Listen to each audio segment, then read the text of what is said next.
Welcome to the heart of Australia, Alice Springs. We're here with Jeep as it tests the model at the heart of its range, the Wrangler. Jeep has brought a couple of prototypes of the new JL Wrangler to the Alice Springs region in search of hard roads and hard data to feed into its global testing regime.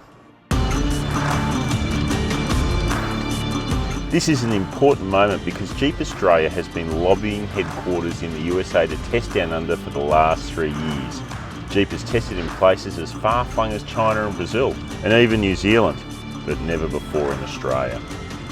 Well, we understand there's some unique driving conditions here in Australia, and we thought it was very important for our engineers to come out here and see it for themselves and test to see if there's any adjustments that need to be made to our vehicles for the Australian market.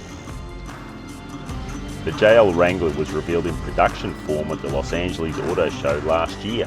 Right-hand drive production doesn't begin until October, and local on-sale is scheduled for late 2018.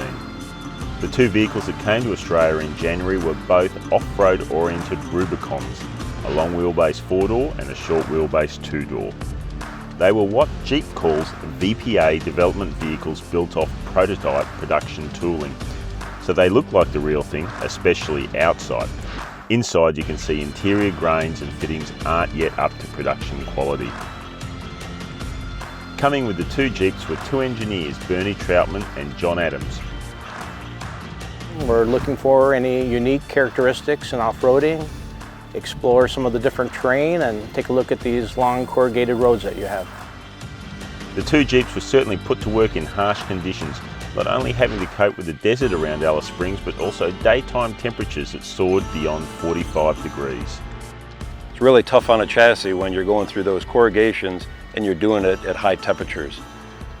Chassis components don't like high temperatures and high inputs. Australia seems to be full of those. This was very much an exploratory trip for these Jeep engineers. The next step is to crunch the gathered data back at the Jeep Technical Centre in the USA and decide what happens next. And that might lead us into a phase 2 where we could do a deeper dive and we'd have more instrumentation going forward, more data collection. But Bernie admitted it's not only collecting the hard analytical data that's been valuable for him and Jeep, it's the way Australians go off-roading that's been educational. Talking to people about their trips through the outback where there's 2-3 days on end, that's kind of a unique type of off-roading, and I think that's been for me and probably the most interesting part.